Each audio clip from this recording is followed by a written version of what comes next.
Good morning, my Mary Kay cuties. I wanted to just share a few tips that I have been seeing that would benefit someone versus things to do wrong.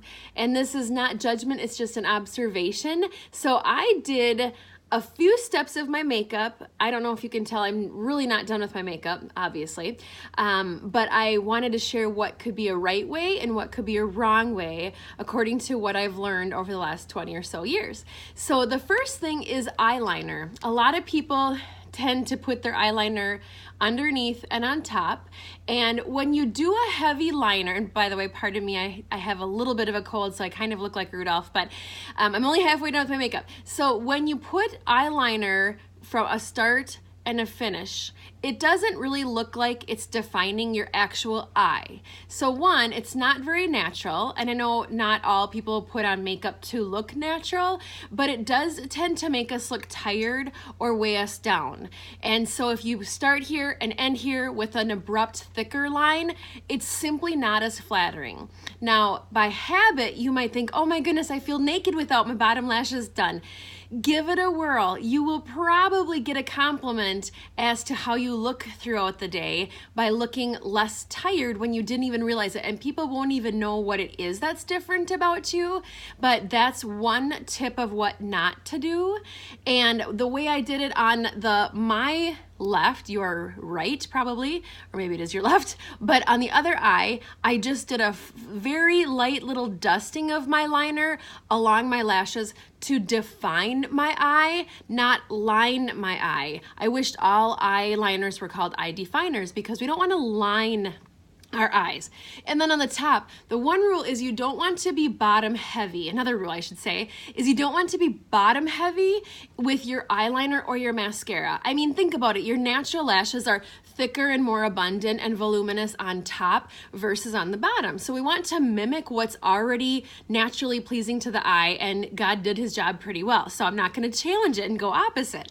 So just a little light dusting to define my eye. And then on the top, I do want to go thicker on top, just like my lashes, and then go from the outside in. When we start out with our liner going in and then out, wherever it first is placed is where the most product goes. So then it will be thicker, tapering off, and that's opposite of what we want to do. We want it to thin out as we get closer. So this is just one eye, and it might be fine. You might not have thought anything of it.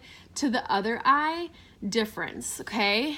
And I'm proposing that this would be what not to do, and this is what is better to do. Then the next thing I recognized is liner. I've had a lot of people say, when I'm lining my lips, now you will notice my lips are off because I did my lips different too. A lot of people will say, when I define my lips, do I go with that outside line I see or the inside line I see? Well, I have a little bit thicker, fuller lips, so I would say for me, I would not want to go to what is visibly an outside of my lip line because it's just too much. It's like a clown lip then. What I've done is go just on the inside or just along that natural line of my lip.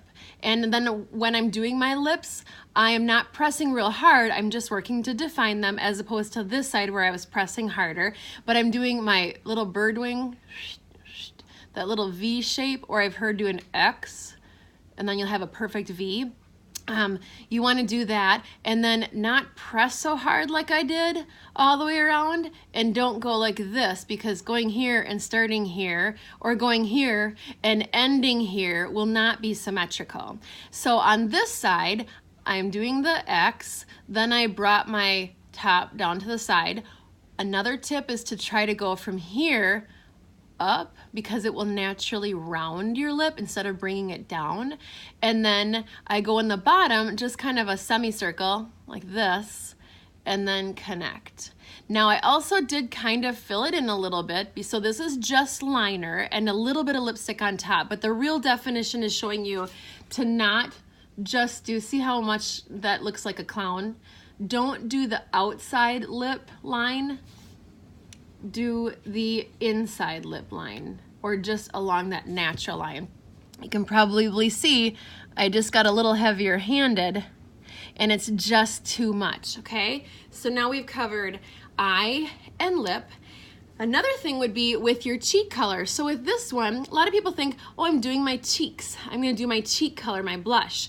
And if you put too much here, that does nothing for our already round faces. So there are a couple mistakes I made on this side.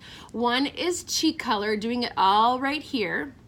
This one, I smiled to find that natural apple of my cheek. I popped on the color here, and then I wanted to highlight my cheekbone. So this is the area I am doing with my cheek color as opposed to the whole round face.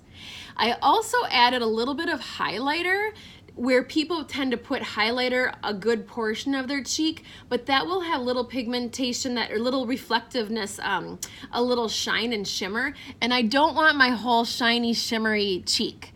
I just want to cap the tops of my cheeks. So when I have highlighter, I want to do it here and not on my good portion of my cheek, okay? So cheek color here and blended, and a little cap of the cheeks with highlighter, not all over. The last thing I did as a what not to do is I took bronzer. A lot of people think bronzer all the way down. No, you don't want to go all the way down. You can see that I created this by putting bronzer, which by the way is not a cheek color. It's to create more of the recessed area of a thinner cheek. So I did it all the way down here. You don't want to do that. You don't want it to be all the way here. You want it to just go under the cheekbone so I can recognize where I want to go, the line, but I don't want to bring it all the way down. I just want to stop under my cheekbone to create some definition. Okay, so I don't know if you can see. One side, subtle things, subtle, but this is what people tend to do every day. Differences from one side to the next. Hey, you might have your opinion that this side looks worse. That's fine, that's fine.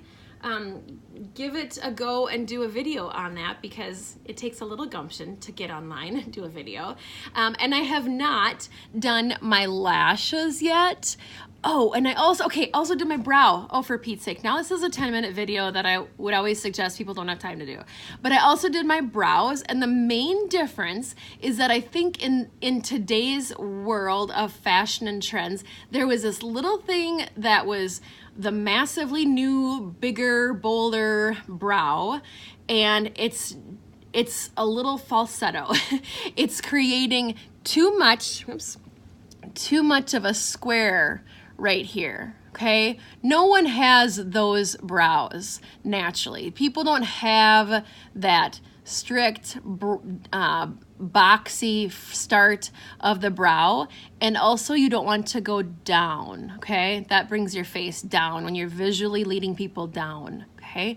So not the sharp-edged box.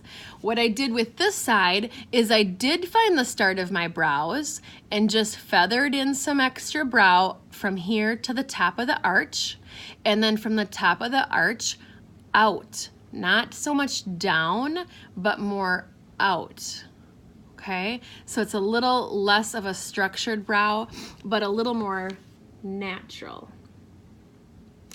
I hope that makes sense. If you stuck with this to the end, I sure would love some suggestions on what you want to know about what to do and what not to do. And now I'm going to put the rest of my face on and go fix up my Rudolph noise and re-moisturize, because weather. But have a great day, and I'd love to know if you found value in watching any of this, because being a little vulnerable here, putting it out there. So have a great day.